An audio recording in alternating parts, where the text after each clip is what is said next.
Hello बच्चों, तो कैसे हैं। चलिए आज स्टार्ट करते हैं क्लास 10th के चैप्टर 2 पोलिनोमियल का और एक एनसीईआरटी एग्जाम्पलर है। क्या है? सम एंड प्रोडक्ट ना।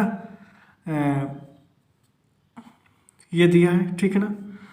और पोलिनोमियल बाय, अच्छा इसका फैक्टराइजेशन भी करना है, ठीक है ना।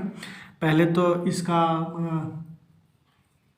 पोलिनोमियल निकालेंगे, है ना, ठीक है। और उसके बाद हम लोग क्या करेंगे, उस पोलिनोमियल का फैक्टराइजेशन करवाएंगे, ठीक है, कर देंगे। देखो मैंने इसका दो तरीका बताया था। क्या बताया था? एक बताया था एक से पहले तो ये क्या है कि ये अल्फा प्लस बीटा है, सम ऑफ जीरोज -8/3, ठीक है। और ये अल्फा इंटू बीटा है, क्या है, 4/3। मैंने बताया था कि x² minus alpha plus beta, formula बताया था ना, x plus alpha into beta. अब इसमें पुटअप कर दो। अल्फा प्लस बीटा क्या है, -8/3, x plus alpha into beta क्या है, 4/3, है ना। तो ये फिक्स, ये लिख लो, मैं छोड़ देता हूँ आप लोग। अब डिनोमिनेटर में जो नंबर दे दिया है तो इसको हटाने का एक ही तरीका है, दोनों में 3 है, 3 से इंटू कर दो पूरे इक्वेशन में। तो क्या हो जाएगा, 3x² minus minus minus plus 3 से 3 कैंसिल, तो ये क्या हो जाएगा 8x, और ये 3 से 3 कैंसिल तो केवल 4 बच जाएगा, ठीक है ना।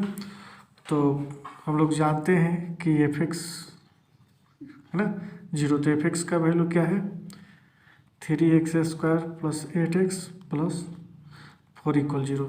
इसको स्प्लिट करो, कैसे, इनसे इंटू कर दो तो कितना है 12, यानी कि प्लस माइनस करने पर 8 आए। तो सारे जगह प्लस ही मुझे दिख रहा है, तो मैं माइनस क्यों करूँगा, मैं प्लस ही कर देता हूँ। 6x प्लस 2x प्लस 4, 6 2 6 12 और 6 2 8, क्लियर। चलिए 3x कॉमन ले सकता हूँ, तो क्या बचेगा x प्लस 2, और यहाँ से मैं क्या कॉमन ले सकता हूँ 2, तो यहाँ पर भी x प्लस 2। अब देखो ये सेम आ गया, x plus 2 and 3x plus 2, तो मैं 0 लिख सकता हूँ, हाँ लिख सकता हूँ, ठीक। चलिए अब यहाँ से क्या हो जाएगा कि x प्लस 2 इक्वल में 0 और 3x प्लस 2 इक्वल में 0, तो x बराबर क्या हो जाएगा -2, और ये क्या हो जाएगा x बराबर -3x बराबर -2, तो x बराबर -2 इक्वल x इक्वल -2/3। तो इसको मैं अल्फा मान लेता हूँ और ये क्या हो जाएगा बीटा। तो ये आपका आ गया, फैक्टराइजेशन करने पर अल्फा एंड बीटा आ गया, यही लास्ट में निकालना है ना। पहले हम लोग यहाँ तक छोड़ दिया करते थे, इस टाइप का एनसीईआरटी में ही क्वेश्चन सॉल्व जो किए थे एक्सरसाइज का, बट इसको थोड़ा आगे बोल दिया कि नहीं, पॉलिनोमियल का क्या कराओ, फैक्टराइजेशन कराओ, यानी कि अल्फा एंड बीटा निकाल के दिखाओ आप, ठीक है। और एक तरीका और मैं बताया था, यहाँ से सुनो, यहाँ तक लाने के लिए कि अल्फा प्लस बीटा का वैल्यू क्या दिया है, -8/3। अल्फा प्लस बीटा का फॉर्मूला क्या होता है, -b/a और -8/3, तो माइनस माइनस कैंसिल, है ना। तो देखो b का वैल्यू 8 और a का वैल्यू 3, ठीक। फिर अल्फा इंटू बीटा बराबर क्या होता है 4/3, अगर ये फॉर्मूला नहीं रखोगे तो मैं बता रहा हूँ।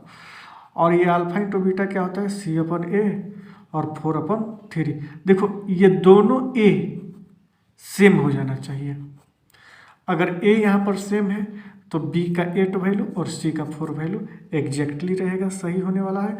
तो हमारा इक्वेशन जो होगा, सॉरी पोलिनोमियल जो होगा 3x² b के लिए प्लस 8x प्लस 4 c के लिए, है ना, 3x² प्लस 8x प्लस 4।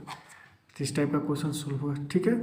तो इसी टाइप का और क्वेश्चन एनसीईआरटी के एग्जाम्पलर से देख लेते हैं ताकि और डाउट क्लियर हो जाए, है ना। मिलते हैं नेक्स्ट वीडियो में।